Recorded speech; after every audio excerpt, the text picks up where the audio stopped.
Hi everyone, it's me, Kelly from Kelly Kerr's Condo Corner, where we talk about different stories and topics of everything there is that has to do with property management and other things too sometimes. So today I want to tell you about one of my most harrowing experiences in property management. It's such a long story, I'll have to break it into into 2 or 3 parts.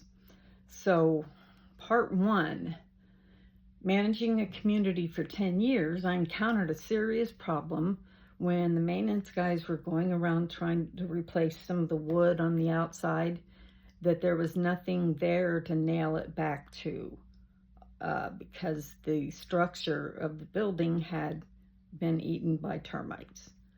So we had the underlying issue was actually subterranean termites. And so to address this, I contacted Orkin, the pest control company with whom we had a contract, and our contract included a wood replacement guarantee.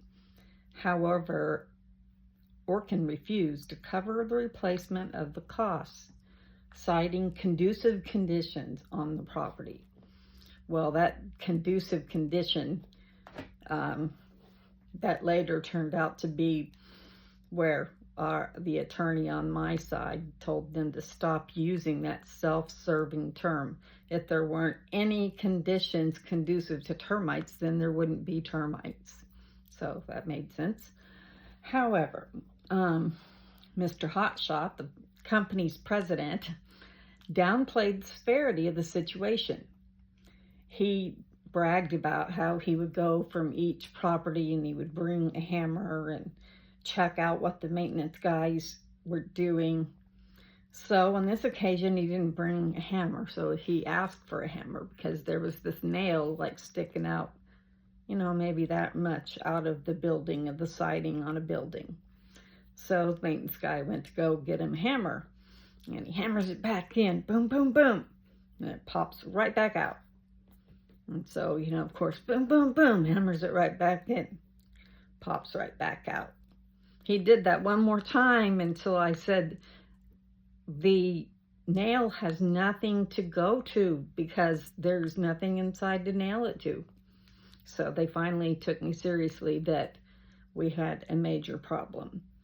Orkin wouldn't do anything I asked them to do, so I informed the owners that the only choice we had was to file a lawsuit against them.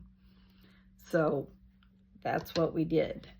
I went around and interviewed different attorneys throughout Tampa, the Tampa Bay area, and I finally met this attorney who had worked against Orkin in the past with a termite claim and had won the claim. So that's when we hired the attorney, and he required time and money up front. Your average person could have never filed suit against Orkin. Well, part of the case lie upon where they signed my name, which was forgery, and on inspection tickets when they never inspected the property. In fact, it was later found out that they had signing parties where I guess everybody stayed after work and just signed that they had inspected a place when they didn't even really do it. The joke was, if Orkin was going to do an inspection, they slowed down a little bit when they drove by.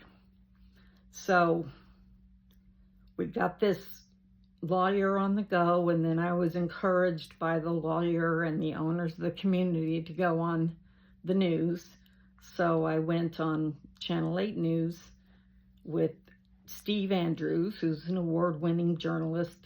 I've known him now. I've worked with him on the news on something else, another story I'll tell you about some other time. But he came in and documented everything that was happening, and he was a big help towards the case. So unfortunately, the case lasted 5 years of my life. So there's a lot to unpack.